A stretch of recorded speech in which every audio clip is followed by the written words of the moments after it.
Okay. Not happening now. How many microphones are there? I'm Nick, but I'm a drag queen, so you can call me Prodigy Major. I have one thing to say. 2 words, major. My upbringing. I grew up in Brooklyn, single mother. I was raised by her and Grams and Grandpa. I always knew I was gay. I remember watching Sailor Moon, and I had a crush on Nephlite, who was like one of the bad guys. And I remember being in kindergarten and seeing one of the male teachers and just thinking, I was like, why did I want him to be my teacher? I don't know. I always knew I was different. My biggest struggle in life. I think I kind of overcame it, but I would say finding my independence. So, because I come from such a close family, not that they enable you, but they're always there. And now, for these past 2 years, I feel like I finally have become me because I don't have someone's wings over me. Like, I found my own. Yeah. So I would think finding my own independence, because I thought I had it at one time in my life when I was alone in Arizona, but I was a hot mess. So I met one of my friends, and we worked at a little boutique in Central Phoenix. And every year for the boss's birthday, all the employees had to dress up in drag. And that is when Prada was born. And then I was like, oh, I'm on fire. Oh, you couldn't tell me nothing. And the first time I ever performed as Prada, it was actually in a pageant. And I got 5th place out of like 23 girls. And I was like, I think I'm going to do this from now on. I was a fashion design major in college.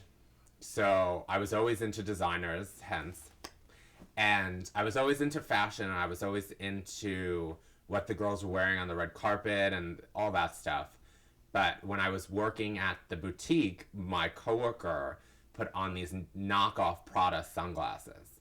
And the first words out of my mouth were, look at you with your knockoff Prodigy glasses. And then I looked at my friend who did drag, and he looked at me, and I was like, Prodigy. That's it. That's her name. Prada's original name was going to be Brooklyn. But then I was like, because I identify with Brooklyn. I grew up here. This is my life. And then I remember thinking, how silly would that be if I stayed in drag once I moved back to New York? And I was like, oh my God, it's Brooklyn from Brooklyn. I was like, she needs another name. What does Prodigy Major mean to me? She is me. Like, it's even though she's like an alter ego, she has become such a part of my life because she is my job. She is how I live. She is Major. I feel like she's always watching over me for some reason. You know what? Everybody always says when you do drag, you become like a different person. You can have a conversation with me in drag, and it's like having a conversation with me right now. The thing that changes for me is when I go on stage. That's when Prada takes over. Like, if you talk to me before a show, I'm Nick. If you talk to me after a show, I'm Nick. Even though I'm dressed as Prada, but Prada takes over once that first song hits play and the music kicks in, and that's when she takes over.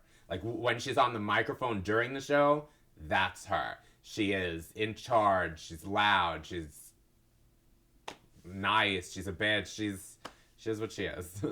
I remember when I first got diagnosed with MS, I remember talking to my mom, and I was like, I don't want to tell people I have this. Like, I don't want people to know about something so personal to me.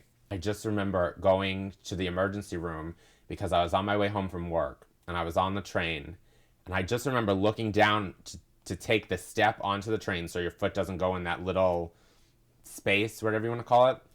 And I took the step, and my whole arm just like died, and I couldn't move. And I'm like, I have to go home. I have to eat something. And I went to the hospital. They were like, took my x-rays, and they were like, we think it's MS. So now this is the second doctor. So I went back to my regular doctor. He got me I went back to the neurologist I didn't like. He's like, oh, well, yeah, it's MS. And I'm like, all right, 2 years later, you're still rude.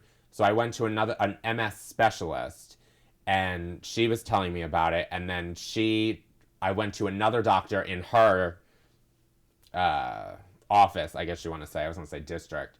And then she prescribed me Tecfidera. Tecfidera made me sick as hell. I would throw up every day. It would screw up your stomach. I had hot flashes. I was as red as that cup. You were burning from the inside out. And I couldn't drink. When you tell a 28-year-old gay man who's a drag queen that you can't drink, that's like, all right, I might as well go get married, have kids, and move to New Jersey and end the rest of my life. I did my show sober for 10 weeks. Never again. I've actually been with this doctor and on my medication for over a year. And my symptoms have gone down since I started the new medicine. My MS benefit show, I've done it every year since I've been diagnosed. 2016 was huge. People were like, no, we want to do it with you. We're like, we want to be involved. I had 15 of NYC's like top drag queens performing with me. And some of them, 2 of their mothers had it, so they wanted to be a part of it. My best friends were there. And I had t-shirts made and I was selling them like 3 months in advance because people just wanted to be a part of it. And last year I raised $5,506 in a matter of 2 hours. I just want to be remembered for being me. Like, I want my brothers and sisters to be able to look at me and be like, Nikki's cool. Like, I want to be like him. You know what I mean? I want that. I think that's it. Like, you know what I mean? I want people to remember me for me, and that's it. Whether you love me or you hate me. Smile. Oh my God, it's like So bright. so bright.